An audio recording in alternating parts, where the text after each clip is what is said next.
Ben oui, il est avec nous à tous les lundis à l'émission pour faire le point là, sur les sujets d'intérêt en termes de santé publique. C'est le temps d'aller retrouver le microbiologiste Patrick Filion, qui est également professeur au Cégep de l'Outaouais, mais en congé aujourd'hui. Salut Patrick!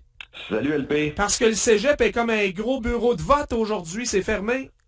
Ben, il y a ça, puis traditionnellement, lors des élections provinciales, là, le Cégep ne fera pas de cours. Là, on offre la chance à tout le monde d'aller voter, donc je suis en congé aujourd'hui, mais j'ai fait mon devoir de citoyen déjà, donc je suis correct. Bon, alors une vraie journée de congé. Ah ouais, on va en profiter. Tant mieux pour toi. On va commencer avec l'influenza, ou ce qu'on appelle communément la grippe saisonnière. La campagne de vaccination commence officiellement après-demain au Québec. D'abord, est-ce qu'il est trop tôt, Patrick, pour avoir une idée de la souche d'influenza qui risque de circuler chez nous cette année? Ben, ça, c'est tout le temps un petit peu le même dilemme. On regarde ce qui se passe dans le monde, puis on prépare les vaccins en fonction de ce qui devrait se rendre jusqu'ici. Donc, on regarde ce qui se passe, par exemple, dans les pays qui ont déjà passé par la grippe pendant notre été à nous. Donc, on regarde ce qui se passe en Asie, en Océanie, puis on va prendre les 3-4 souches qui sont les plus représentées, on va dire comme ça, les plus présentes, et on va produire nos vaccins ici que l'on va nous administrer au courant de l'automne et de l'hiver. Donc, on prend une chance, puis on espère que ce soit ces souches-là qui arrivent. Puis si effectivement ce sont ces souches-là, donc on va avoir une bonne protection, mais on n'est jamais à l'abri, comme c'est arrivé il y a quelques années, que ce soit une souche complètement différente qui arrive et que le vaccin soit efficace. Mais statistiquement, là, on finit toujours par avoir les bonnes souches. Là. On rappelle que le vaccin contre la grippe est gratuit, mais pas pour tout le monde au Québec. Non, ça va être pour les personnes un petit peu plus âgées, les femmes enceintes, les bébés, les personnes qui ont des conditions de santé là, qui peuvent les rendre plus vulnérables, comme par exemple le diabète ou des maladies respiratoires comme l'asthme. Donc, ces personnes-là peuvent se présenter soit en pharmacie CLSC, pour recevoir leur dose. Pour les autres qui souhaitent recevoir le vaccin quand même et être protégés, donc ils peuvent défrayer des coûts pour le recevoir. Est-ce que tu t'attends à ce qu'il y ait moins d'intérêt pour le vaccin contre la grippe cette année? Parce qu'il y a comme une écœurantite aiguë des vaccins en général, Patrick? Ben, c'est peut-être une crainte, oui, effectivement, parce que bon, on a été bombardé de campagnes de vaccination contre la COVID, puis c'était justifié. Mais la grippe, à chaque année, elle revient, puis c'était vrai avant la COVID, pendant la COVID, et ça le sera après la pandémie, ça finit par prendre fin. Donc, les gens doivent être conscients que ce virus-là peut être quand même assez virulent, donc peut causer des infections qui sont graves.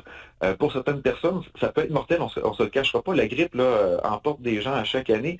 Donc, si vous êtes vulnérable, je peux comprendre qu'on est tanné de se faire piquer, mais la grippe, c'est un virus complètement différent de celui de la COVID. Donc, même si vous avez reçu 3-4 vaccins contre la COVID, ça ne vous donne aucune protection contre la grippe. Donc, c'est vraiment un vaccin qui est spécifique pour ce virus-là. Donc, je vous conseille d'aller chercher. Puis oui, le virus de la grippe, comme celui de la COVID, évolue. Donc, on doit recevoir une dose là, pratiquement chaque année là, pour s'assurer une bonne protection. Je sais que c'est possible d'avoir les deux en même temps. C'est-tu vraiment une bonne idée là, en termes d'effets secondaires, Patrick? Non, il n'y a pas de problème. C'est sûr que bon, il y a des gens qui ont des effets secondaires, qu'ils en reçoivent un ou deux ou trois.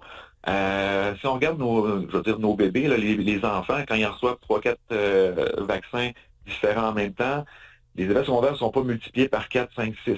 Donc, vous pouvez recevoir sans effets secondaires supplémentaires 2 vaccins en même temps. Donc, on fait une pierre deux coups. Vous recevez votre dose de rappel pour la COVID, votre dose annuelle pour la grippe, un voyage en service de santé, puis c'est fait. Donc, il n'y a pas de problème ou de contre-indication, je devrais dire, en ce sens-là. OK. Parlant d'effets secondaires, il y a une nouvelle étude qui confirme le lien entre le vaccin contre la COVID et la prolongation du cycle menstruel. Je me rappelle qu'on voyait beaucoup de commentaires là-dessus sur les médias sociaux à un certain moment. À quel point c'est majeur? Et deux, est-ce que ça te surprend ou c'était prévisible, ça, Patrick? C'était pas prévisible, c'est pas quelque chose à laquelle je m'attendais. Oui, on en avait entendu parler là, disons, dans les débuts. Il y avait des inquiétudes, donc il y avait des changements au niveau des cycles chez les femmes, donc surtout des prolongations. On avait des craintes, là, à un moment donné, je voyais ça circuler, là, que ça cause la stérilité ou quoi que ce soit. On n'est pas là du tout. Donc, on a remarqué que les femmes, par exemple, qui reçoivent le vaccin, dans le mois en cours de leur cycle, il peut y avoir une prolongation en moyenne de 1 à 2 jours. Donc, c'est quand même pas majeur parce que le cycle menstruel peut changer, on va dire, de 1 à 8 jours pour diverses raisons. Là, on a vraiment associé le vaccin à ce changement-là, changement d'1 à 2 jours. Donc, c'est pas majeur parce que dans les mois qui vont suivre, le cycle devrait se Ça rétablir. se replace. Ouais, ça Donc, se c'est replace. pas très majeur et ça Non. dure pas trop dans le temps non plus. Non, mais la chose, c'est que les gens qui vaccinent, maintenant, vont pouvoir en informer les femmes pour ne pas que ça les inquiète. Parce que bon, s'il y a un changement qui opère, puis que les femmes ne sont pas informées, donc là, on pourrait s'inquiéter et tout ça. Mais là, ça va être de renseigner les gens, de dire, bon, un des effets secondaires possibles, lorsque vous êtes une femme, c'est la prolongation du cycle menstruel. Donc, on pourra, prendre la décision en conséquence, puis Oui. être mieux informé, puis moins stressé. OK. Santé publique Ottawa confirme qu'il y a officiellement une nouvelle vague de COVID-19 Ouais. dans la capitale. Si c'est le cas à Ottawa, on peut penser que c'est la même chose ici du côté québécois. Patrick, on connaît beaucoup de monde là, qui l'a attrapé. Moi, le premier là, dans les dernières Ouais. semaines. Oui, je veux dire, on s'y attendait. Là. J'aimerais avoir un vote à main levée dans dans l'auditoire là, qui ne se doutait pas qu'une telle vague apparaîtrait. Donc, on a le retour à l'école, le retour des gens dans les bureaux et tout ça. Donc, on est plus à l'intérieur. Donc, c'était quelque chose de quand même prévisible. Maintenant, reste à savoir, est-ce que ça va avoir une répercussion importante sur les soins de santé? On le souhaite pas. Pour l'instant, Mais, non. pour l'instant, non. Mais là, on le voit dans les études des eaux d'égout du côté d'Ottawa. Donc, on voit une augmentation de la quantité de virus présents dans les déjections et tout ça. Donc, oui, on s'y attendait. Mais bon, ça reste à voir encore une fois s'il y aura un impact. Mais oui, le nombre de cas augmente. T'en as été une des victimes, donc faut pas être très surpris de ça. C'est une maladie qui va être cyclique, qui va venir par vague. Ça va être pire dans les mois d'automne, d'hiver, ça c'est sûr. Mais les nouveaux variants là, semblent moins virulents. Ça, c'est la bonne nouvelle. Par contre, Oui. ça fait aussi en sorte, Patrick, qu'il y a moins de traitements disponibles, si je comprends bien, contre la COVID-19 présentement. Oui. Certains types de traitements que l'on administrait aux patients vont être moins efficaces. Là, je vais expliquer, il y a deux types de traitements qu'on peut recevoir. Il y en a un, ce sont les anticorps monoclonaux. Puis eux, leur job, les anticorps monoclonaux, c'est de neutraliser le virus avant qu'il n'entre dans nos cellules. Je vais donner une comparaison.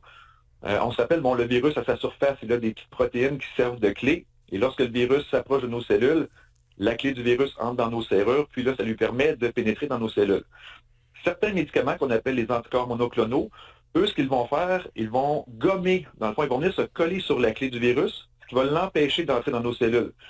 Mais là, ce qui arrive, c'est que le virus, il évolue, il subit des mutations, et là, cette clé-là n'est plus reconnue par les anticorps monoclonaux, donc ils sont moins efficaces. Mais l'autre type de médicament, qui lui agit une fois que le virus est entré, et il empêche le virus de se reproduire. Donc, ces médicaments-là, eux, sont encore efficaces, comme le Paxlovid, par exemple, mais on a vraiment vu là une diminution de l'efficacité, puis même certains médicaments de type anticorps monoclonaux ne sont tout simplement plus recommandés à l'utilisation parce qu'ils n'ont aucun effet maintenant, parce que le virus a suffisamment changé pour qu'on ne le reconnaisse plus. Donc, on perd certains médicaments, mais ceux qui agissent sur la reproduction du virus sont encore efficaces. Donc, tout n'est pas... on recommence pas à zéro complètement, mais faut être conscient de ça, là, que l'évolution du virus fait en sorte que certains types de médicaments, eux, sont moins efficace. OK. Tu sais qu'il y a encore du monde qui pense qu'une fois réélu, le gouvernement Legault pourrait ramener certaines mesures sanitaires. J'y crois pas vraiment. T'en penses quoi, toi, rapidement, Patrick? Ben moi, écoute, on va regarder ce qui se passe, encore une fois, dans les hôpitaux. Si la situation devient très problématique, moi, la seule chose que je vois qui pourrait revenir, je pense pas qu'on va revenir là, à un confinement sévère, à la fermeture d'usines ou quoi que ce soit. Je pense que le retour du masque pourrait peut-être revenir dans les transports en commun, des choses comme ça, mais je pense que c'est vraiment la seule mesure là, qui serait peut-être instaurée ou réinstaurée, parce que on n'est plus dans le même paradigme là, qu'il y a 2 ans. Donc, on a des gens qui sont mieux vaccinés, des gens qui ont eu l'infection, qui sont protégés aussi. Donc, je pense pas qu'on vit les mêmes situations que par le passé, mais la seule chose que je vois là, qui pourrait revenir, c'est peut-être le port du masque. Et en terminant, un mot sur la variole du singe. L'efficacité du nouveau vaccin semble se confirmer selon des données qui nous proviennent des États-Unis. Oui, donc ça, c'est une bonne nouvelle. Donc, la variole du singe là, qui est transmise par des contacts étroits entre personnes. Donc, l'administration d'une seule des 2 doses vous protège jusqu'à 14 fois contre la variole simienne. Donc, c'est quand même important comme protection. Et ça, c'est juste après une dose. Et normalement, le vaccin est administré en 2 doses à intervalle de 4 semaines. Donc, ça, c'est une bonne nouvelle. Je pense que c'est une infection là, qui devrait commencer à se dissiper tranquillement parce que le mode de transmission n'est pas aussi facile que la COVID. Puis le vaccin semble efficace. Donc ça, c'est des bonnes nouvelles là, pour les gens concernés. Oui, puis on entend moins parler de toute façon, là. Oui, c'est quelque chose là, qui devrait se dissiper tranquillement, pas vite. Tant mieux. Merci beaucoup, Patrick. Bonne journée. Alors voilà pour le microbiologiste Patrick Filion. Une pause et on parle droit familial avec Maître Kim Baudouin dans quelques minutes.